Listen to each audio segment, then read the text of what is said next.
I'm craving pizza and I'm in phase 2 of the plant paradox diet, and I'm using these ingredients to make a base for a pizza-like snack or lunch. And so the cauliflower is being sauteed along with white sweet potatoes. I put a little bit of water in there for a bit to steam it so that it will cook through without burning. And now I'm going to put the sweet potatoes on top of the cauliflower and saute some mushrooms. For the first part I used olive oil, and now I'm going to add some ghee to the mushrooms to give it a more rich buttery flavor. This is the ghee brand that I use, and that is about how much ghee I'm going to use. Yeah, I like to cook in a single pan, so I cook things in stages of how long it takes for them to get ready. And I started with the mushrooms, and now they've broken down and taking up less space in the pan, allowing room for thinly sliced onions cut all the way across. So basically we're creating a stack. And the next thing I'm going to put on is pesto sauce. I'm using Kirkland brand pesto. Go ahead and spread it out all over the sweet potatoes.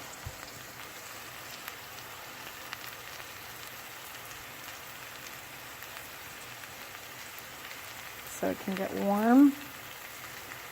And this is approved. That's the container.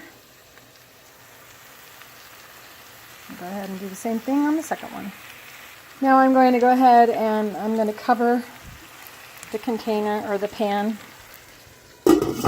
for just a little bit to get the pesto warm. Everything is smelling wonderful. The next thing is to put mushrooms and onions on each of the cauliflowers. So we got a good foundation to keep the sauce from going through, and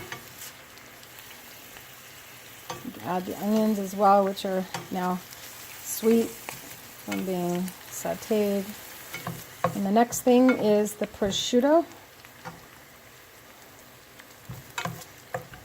I think one of the things that I find most enjoyable about food is adding different foods and different slice sizes to make things taste richer. Now the prosciutto that I've chosen is this one here, and it is imported as well as the cheese. The cheese that I've chosen is a goat cheese from Spain. Now prosciutto is a really thin meat, so you don't want to cook it too long, but it's nice to warm it up a little bit before putting it on. And since we're not supposed to eat a lot of meat, I think 1 piece per is plenty.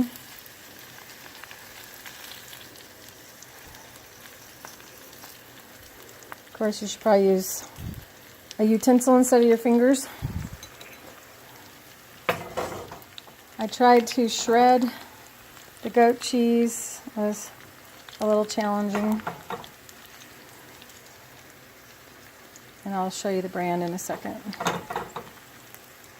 But I'm sure it's not a problem if you just put a slice of it on there.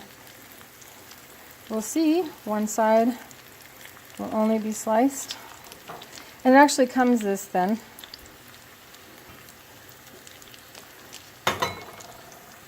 This is the brand of cheese that I'm using. I also have some inside of my bullet. I have some bullets that I use just for spices, and I buy my spices from other countries. This is Greek oregano, and I ground it down into a powder. I probably should have put the oregano on before so it could cook longer. Got carried away with all my ingredients and trying to film this for everybody. I salt and peppered, and now I'm going to cover it again to get the cheese to melt. I also use Salad Master titanium pans. They're built in with a pressure cooker capability and are not dangerous for your health because titanium doesn't leach into your foods like other metals do. Okay, I say we're ready to plate this. And by the way, with this pan, I was able to cook the entire thing on low heat because, as you're probably aware, the pressure cooking feature of the pan makes you not have to use as high a heat to do thorough cooking. And now you can see how well that held together. Let's put it on the plate. Rather than picking it up like normal pizza, we'll be slicing through it with fork and knife. I'm using some of the oil that has all those flavors acclimated into it, and I'm going to drizzle it over the top. And it is time to eat. And I can tell you that the house smells like heaven. I am ready to eat. And you can see that you can hold it on a fork, so you get all those wonderful flavors all in one bite. Open up.